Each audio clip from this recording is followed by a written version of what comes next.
Putin যুদ্ধ না থামালে কিয়েভকে দূরপাল্লার অস্ত্র দেওয়ার হুমকি দিলেন ট্রাম্প। যুক্তরাষ্ট্র সরাসরি যুদ্ধে জড়ালে পরিস্থিতি ভয়াবহ হবে বলে জানালো ক্রেমলিন। মাদুরোকে উৎখাতে ট্রাম্পের অনুমোদন। ভেনেজুয়েলায় গোপন মিশনে নামছে সিআইএ। গাজায় বিশ্ব খাদ্য কর্মসূচির বেকারি পুনরায় চালু হয়েছে। প্রতিদিন তৈরি হচ্ছে প্রায় ৩ লাখ রুটি।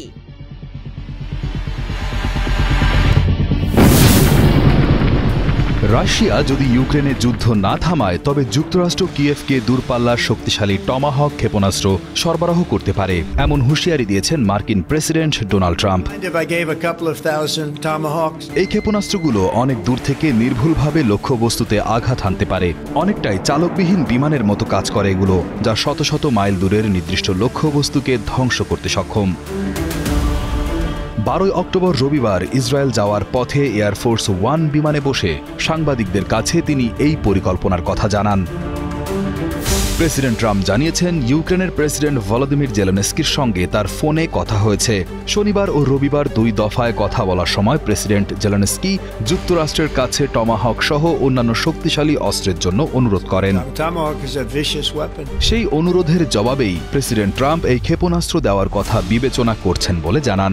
এর মূল উদ্দেশ্য হল রাশিয়ার উপর চাপ সৃষ্টি করা, যাতে তারা যুদ্ধ বন্ধ করতে বাধ্য হয়।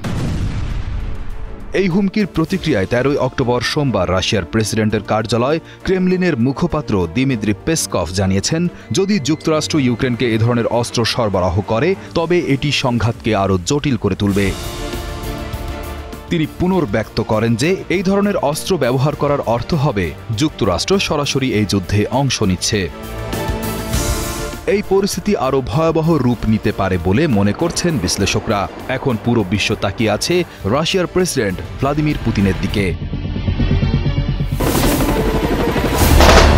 ভেনেজুয়েলায় গোপন অভিযান পরিচালনার জন্য আমেরিকার প্রধান গোয়েন্দা সংস্থা সিআইএ কে অনুমোদন দিয়েছেন প্রেসিডেন্ট ট্রাম্প।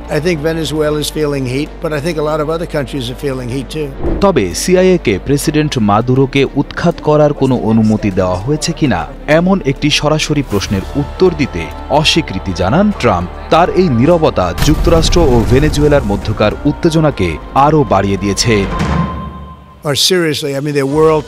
আমি এমন প্রশ্নের উত্তর দিতে চাই না। এটা আমার জন্য একটা হাস্যকর প্রশ্ন, কিন্তু আমার মনে হয় ভেনেজুয়েলা উত্তাপ অনুভব করছে। আমার মনে হয় অনেক অন্যান্য দেশও উত্তাপ অনুভব করছে। আমরা আমাদের দেশকে ধ্বংস হতে দিতে পারি না। অন্য দেশগুলো তাদের সবচেয়ে খারাপ লোকদের এখানে পাঠাচ্ছে। তারা আমাদের দিয়েছে সবচেয়ে বাজে লোকেদের, কারাগারে কয়েদি, মারাত্মক মানসিক রোগে আক্রান্ত, অপরাধী মানুষ ইত্যাদি। এভাবে তারা আমাদের দেশকে বোঝা বানিয়ে দিয়েছে, আর আমরা এটা মেনে নেব না। আমি শুধু এটুকু বলতে পারি, আমরা সমুদ্রপথে নজর রাখছি।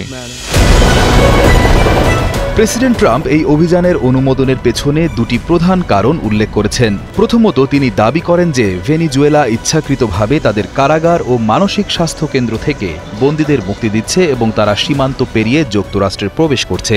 তবে কোন সীমান্ত দিয়ে তারা প্রবেশ করছে তা তিনি নির্দিষ্ট করে বলেননি। দ্বিতীয়ত, ভেনেজুয়েলা থেকে বিপুল পরিমাণে মাদক যুক্তরাষ্ট্রে প্রবেশ করছে, যার বেশিরভাগই সমুদ্র পথে পাচার হয় বলে তিনি উল্লেখ করেন। যুদ্ধবিধ্বস্ত গাজা উপত্যকার দেইর আল বালাহ শহরে বিশ্ব খাদ্য কর্মসূচির একটি বেকারি পুনরায় চালু হয়েছে। প্রয়োজনীয় আটা, চিনি, খামির এবং বিশেষ করে জেনারেটরের জ্বালানি এই ত্রাণ সহায়তায় পৌঁছানোর পরই বেকারিটি পুরোদমে উৎপাদনে ফিরতে সক্ষম হয়। বর্তমানে বেকারিতে প্রতিদিন প্রায় ৩ লাখ রুটি তৈরি হচ্ছে। 17 অক্টোবর জাতিসংঘের মানবিক বিষয়ক সমন্বয় অফিসের প্রকাশিত ফুটেজে এই নিরবিচ্ছিন্ন উৎপাদন প্রক্রিয়া দেখা গেছে। জাতিসংঘের মানবিক বিষয়ক ও জরুরি ত্রাণ বিষয়ক under secretary general Tom Fletcher বেকারিটি পরিদর্শন করে জানান, এটি বর্তমানে চালু থাকা 9টি বেকারির মধ্যে একটি। তিনি জানান, আমরা মোট 30টি বেকারি খোলা রাখতে চাই। ফ্লেচার জোর দিয়ে বলেন, এই সাফল্য প্রমাণ করে যে যুদ্ধবিরতি স্থায়ী হলে পুনর্গঠন দ্রুত সম্ভব এবং আমরা খাদ্য উৎপাদন আবার চালু করতে পারি।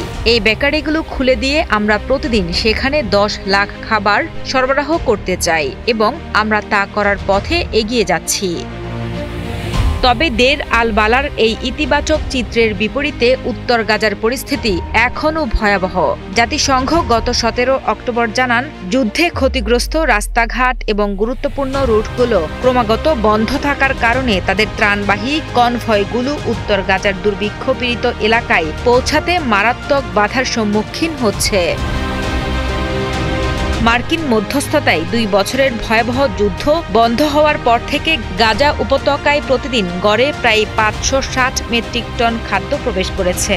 তবে জাতিসংঘের বিশ্ব খাদ্য কর্মসূচির মতে এই পরিমাণ ত্রাণ চাহিদার তুলনায় অনেক কম। গাজা সিটি অঞ্চলের ভয়াবহ দুর্ভিক্ষ পরিস্থিতির কথা উল্লেখ করে টম ফ্লেচার জানান, ব্যাপক অপুষ্টি, গৃহহীনতা এবং অবকাঠামোগত ধস মোকাবেলায় প্রতি সপ্তাহে হাজার হাজার ত্রাণবাহী যান প্রবেশ করা অত্যন্ত জরুরি।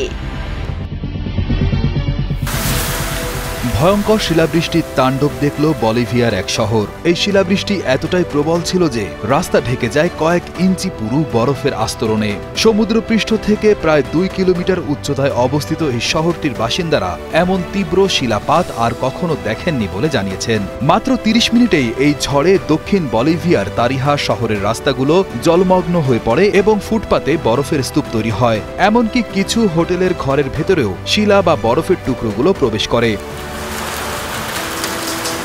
শিলাবৃষ্টির কারণে রাস্তায় হাঁটু সমান পানি জমে যায় এবং লোকজনকে ছাতা মাথায় রাস্তা পার হতে দেখা যায়। অনেকে কোদাল ও ঝাড়ু ব্যবহার করে রাস্তা থেকে বরফ ও পানি সরানোর চেষ্টা করেন। গত 16 অক্টোবর বৃহস্পতিবার আবহাওয়ার দ্রুত পরিবর্তন ছিল অবিশ্বাস্য। সেদিন দিনের শুরুতে শহরের তাপমাত্রা 30 ডিগ্রি সেলসিয়াস ছাড়িয়ে গিয়েছিল, অর্থাৎ একদম গরমের দিন। আর তার কিছু ঘন্টার মধ্যেই আকাশ কালো হয়ে নামে মেঘ। তারপর শুরু হয় প্রবল বরফ বৃষ্টি। রাস্তাগুলো যেন নদীতে পরিণত হয়। মানুষ ছাতা হাতে দৌড়ে আশ্রয় নিতে থাকে। কেউ কেউ আবার মোবাইলে সেই দৃশ্য ধারণও করে রাখে। স্থানীয় বাসিন্দা মারিনা জারাতে জানান, এত বড় আকারের শিলাবৃষ্টি তারা আগে কখনোই দেখেননি। আমি এই প্রথম এটা দেখলাম। সত্যি বলতে আমার জীবনে কখনো তারিজাতে এমন বরফ দেখিনি। গত সেপ্টেম্বরেও তারিহায় 2টি শিলাবৃষ্টি হয়েছিল বলে স্থানীয় সংবাদ মাধ্যমগুলো জানায়। আর্জেন্টিনার সীমান্তের কাছে অবস্থিত তারিহার এই ঘটনা সেখানকার মানুষের স্বাভাবিক জীবনযাত্রা কিছুক্ষণের জন্য ব্যাহত করে। বৃষ্টি কিংবা ঝড়ো বাতাস কোনো কিছুকেই তোয়াক্কা করে না এই ড্রোন। দুর্যোগপূর্ণ আবহাওয়ায় দ্রুত ও নিরাপদে জরুরি চিকিৎসা সামগ্রী পৌঁছে দিতে তৈরি হয়েছে এই বিশেষ ড্রোন। ইংল্যান্ডের একদল গবেষক এই বিশেষ ড্রোনটি তৈরি করেছেন। ড্রোনটির নাম দেওয়া হয়েছে জুপিটার। এই ড্রোনটি এমনভাবে তৈরি করা হয়েছে যেন প্রবল বাতাস বা ঝোড়ো আবহাওয়াতেও এটি তার ভার বহনে সক্ষম থাকে। জুপিটার ড্রোনটি মাত্র 25 কেজি ওজনের হলেও এটি 2 কেজি পর্যন্ত চিকিৎসা সামগ্রী নিয়ে উড়ে যেতে পারে। এই পদ্ধতির মূল উদ্দেশ্য হল যত দ্রুত সম্ভব রোগীদের কাছে ঔষধ পৌঁছে দেওয়া। ড্রোনটি প্রথমে হেলিকপ্টারের মতো উপরে ওঠে, তারপর দ্রুত গতিতে সামনের দিকে বিমানের মতো উড়ে যায়। এই গবেষণার আরেকটি গুরুত্বপূর্ণ অংশ হল ঔষধের প্যাকেজিং বা কন্টেইনারের সুরক্ষা নিশ্চিত করা। যুক্তরাজ্য সরকারের নিয়ম অনুযায়ী এই কন্টেইনারগুলোকে 400 ফুট ওপর থেকে শক্ত মেঝেতে ফেলে দিয়ে পরীক্ষা করা হয়। যদি ফেলার পরেও 8 ঘন্টার মধ্যেই কন্টেইনার থেকে ওষুধ সামান্য বাইরে না বেরোয়, তবেই সেটিকে ব্যবহার করার উপযুক্ত মনে করা হয়। বিজ্ঞানীরা বলছেন এই কঠিন পরীক্ষায় পাশ করা খুব জরুরি, কারণ এর মাধ্যমে নিশ্চিত করা যাবে যে ড্রোনটি অত্যন্ত জরুরি এবং বিপজ্জনক ঔষধও নিরাপদে বহন করতে পারবে। সাউথহ্যাম্পটন বিশ্ববিদ্যালয়ের অধ্যাপক টম চেরেট জানান, ড্রোন ওড়ার সময় যে কম্পন তৈরি হয় তাতে ঔষধের গুণগত মান নষ্ট করে কিনা তা নিয়ে গবেষণা হচ্ছে। কারণ প্রতিটি ড্রোনের কম্পনের আলাদা ধরন হয়, তাই ঔষধ যাতে ডেলিভারির পরেও সম্পূর্ণ কার্যকর থাকে তা নিশ্চিত করতে বিজ্ঞানীরা গবেষণা করছেন।